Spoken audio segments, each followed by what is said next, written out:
Ito ang Barangay Road. Ang direksyon na ito ay papuntang town proper ng Calauan, Laguna. Sa ngayon po, pansamantala, pwede nyong i-park ang inyong sasakyan dito. Ayan, marami pong nakapark oh. Kaya po maraming nakapark ngayon mga kapraps. Kasi ang property na i-offer ko sa inyo ngayon ay mayroong katabing falls na dinadayon ng mga turista.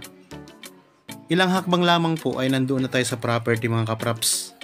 Tara, pasok po tayo. Nasa 40 meters lamang ang distansya ng property simula doon sa main barangay road. Ang kagandahan nito, bukod sa marami itong mga fruit-bearing trees, meron din itong katabing napakagandang ilog na pwedeng paliguan mga kapraps. Okay, habang kayo po ay nag-relax at nagpapahinga sa inyong kanyang-kanyang pamahay, samahan niyo po ako para libutin natin ang property na i-offer ko po sa inyo ngayon. Mula po dito, tanaw na natin ang property.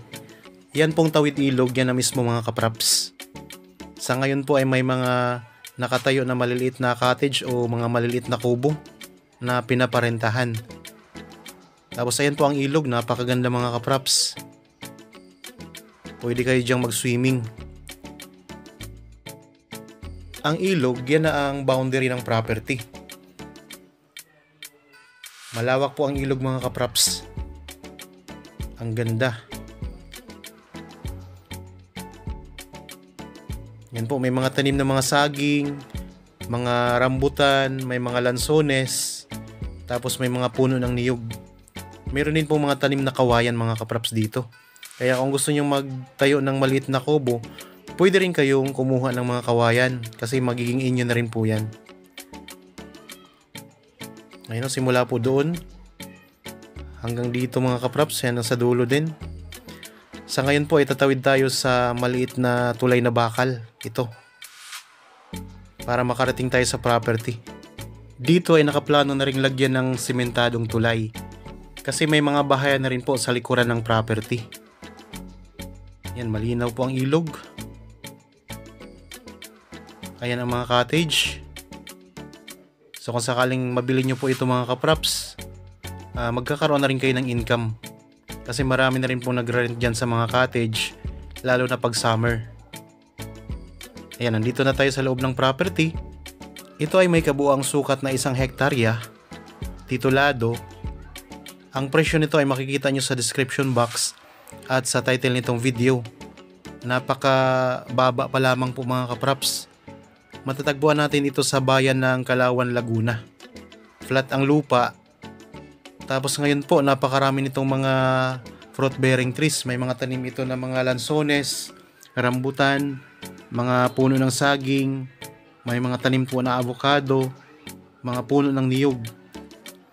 Tapos may mga tanim din ito na mga kawayan sa gilid ng property. Mayroon na ditong access ng kuryente at saka tubig. Magpapalinya na lamang po kayo mga kapraps. Kung sakaling interested kayo sa property na ito, pwede kayong magpa-schedule sa amin ng actual viewing para makita nyo po ng personal ang property. Pwede nyo pa po itong i-develop. Pwede pang mas pagandahin pa. Gagawing resort mga kapraps.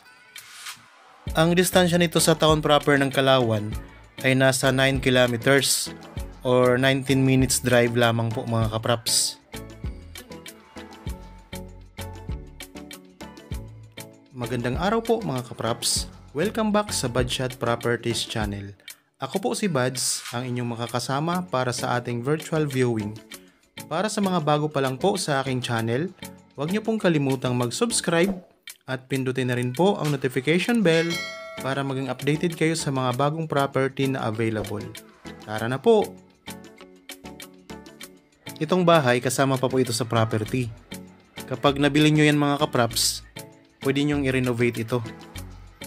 Tapos dito may mga tanim na rambutan. Pantay po ang lupa oh. Pwede kayong magpa-schedule sa amin ng actual viewing. May mga number po tayo dyan. Tawagan nyo lang po kami or kaya i-chat or i-text. Tapos pwede rin po kayong mag-message direkta dito sa YouTube channel. Ayan po ang mga tanim na saging. Tapos napakarami pong mga tanim na lansones. Kung mapapansin po natin, Kapag may mga tanim na lansones, may mga tanim din po ng mga puno ng saging. Kasi pala itong lansones mga kapraps, hindi pwedeng direktang mainitan ng araw. Kaya kapag tinanggal natin ang mga saging, maapektuhan po ang pamumunga nito. Ang rambutan naman, ayaw naman lang may mga puno ng niyog na malapit sa kanya. Kaya kung mapapansin din natin yung may mga tanim na rambutan, malalayo din po sa mga puno ng niyog. Okay, tuloy-tuloy po tayo sa pag-iikot. Samahan nyo lang po ako mga kapraps hanggang sa dulo. Medyo malawak-lawak ito kasi 1 hektarya. Sa mga naghahanap po ng property na gustong gawing investment dito sa lalawigan ng Laguna, pwede nyo rin po itong i-consider sa inyong pagpipilian mga kapraps. Magandang property katabi po ng isang ilog. Napakaraming mga lansones. Income generating property mga kapraps ito.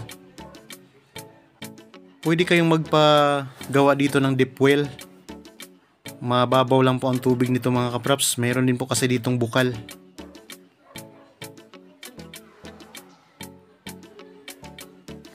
Dito na tayo ngayon sa bandang likuran ng property. Napakarami po mga tanim pa dito. Konting linis lang po nito mga kapraps ay talagang makikita nyo ang ganda ng property. Marami pa tayong mga available na property na nakapost dito sa channel mga kapraps. Pwede po kayong mamili, iba't ibang sukat, iba't ibang presyo, depende po sa location. At iba't ibang bayan po ng Laguna karamihan.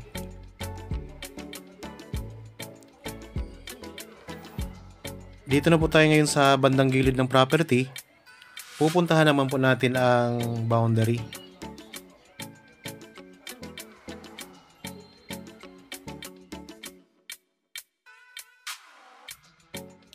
Ang boundary dito sa gilid ay ilog din po. Medyo mas slope nga lang dito mga kapraps. Unlike doon sa harapan ng property na halos pantay lang po ang lupa at saka nandyan ang ilog agad.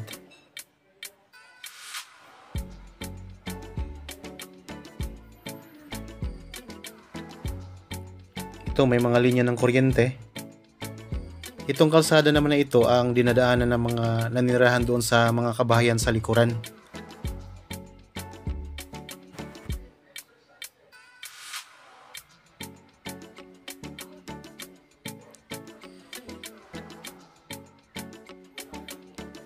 Yan, baybayin natin ang gilid ng property mga kapraps. Panoorin lang po ninyo hanggang sa dulo ang video na ito para may idea kayo sa property.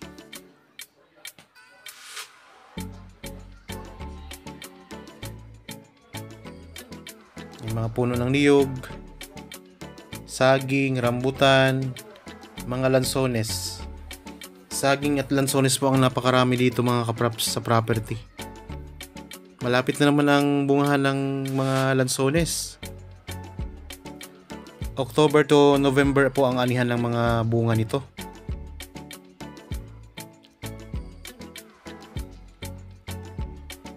Ulitin ko lang po, ang property na ito ay isang farmlot na may katabi na napakagandang ilog. Matatagpuan po natin sa bayan ng Kalawan, Laguna. Ang kabuang sukat po ay 1 hektarya, titulado. Ang presyo nito ay makikita nyo sa description box at sa title nitong video. Pantay po ang lupa. May mga tanim na mga fruit bearing trees, mga lansones, may mga rambutan, saging, abukado, mga puno ng niyog. Meron pong kasamang bahay. Tapos ang distansya nito sa town proper ng Kalawan, Laguna ay 9 kilometers or 19 minutes drive. Ang distansya naman po nito sa main barangay road ay nasa 40 meters lang mga kapraps. Pwede kayong magtayo ng mga cottage o maliliit na kubo na pwedeng parintahan lalo na pag summer. Marami kasi mga dumadayo dito. Meron itong katabi na magandang falls na dinadayo ng mga turista. Kaya ang ganda ng property na ito. Yan, nandito na tayo ulit sa may bandang ilog mga kapraps. So ayan lang po ang mga number namin. Kung sakaling may karagdagang katanungan, karagdagang informasyon kayong gustong malaman, pwede nyo kaming kontakin sa mga contact details na yan. Okay, nandito na tayo ulit sa ilog. Ito po. Naikot na natin ang property. So sa ngayon nga po ay motor pa lamang ang pwedeng ipasok dito. Ayan, ang ganda no? Okay, sana nagustuhan nyo po ang property na ino-offer ko sa inyo ngayon. Para po sa mga bago pa lang sa aking channel at napadaan lamang po dito sa aking channel, huwag nyo pong kalimutang mag-subscribe at pindutin na rin po ang notification bell para maging updated kayo sa mga bagong property na i-offer po namin. Maraming salamat po, palagi tayong mag-iingat at God bless po sa ating lahat mga kapraps.